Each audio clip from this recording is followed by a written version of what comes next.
at some point how to all be on the same system where we could talk about organizations of faith doing God's work together in the community, how many people are being helped.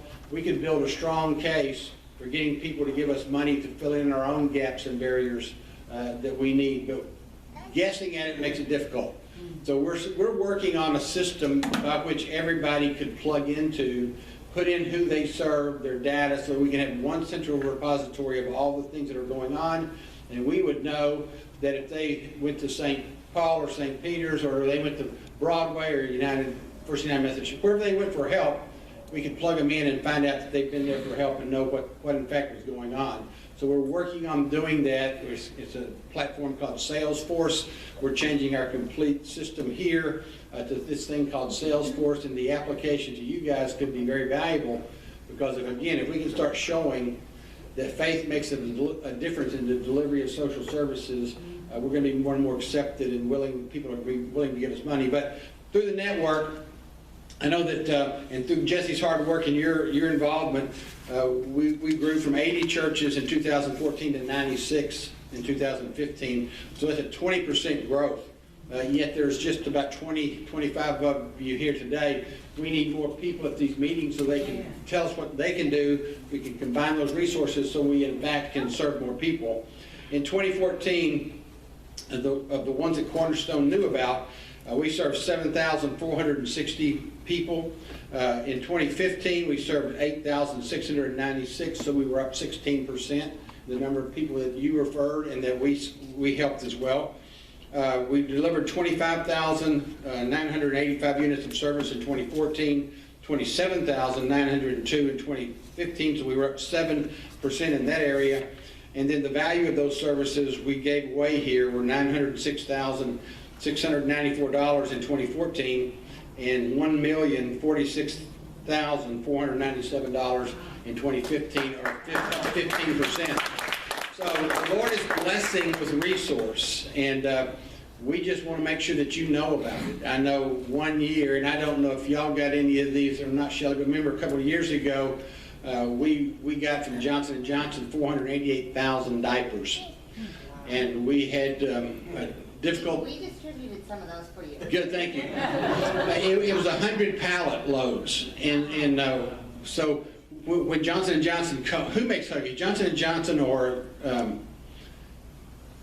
the other's another big, but anyway, let's say Johnson & Johnson. I forget which company it was now, but they called and wanted us to store for them these 100 pallets of diapers. And I wasn't willing to store 100 pallets of diapers because we only have room for 832 pallets of diapers, and it would take up a lot of our space. But they tried to, talk me into it. And I said, well, I'll tell you what, these were for diapers for the states all around Texas to come pick up, that they were donating to organizations throughout those 6 states.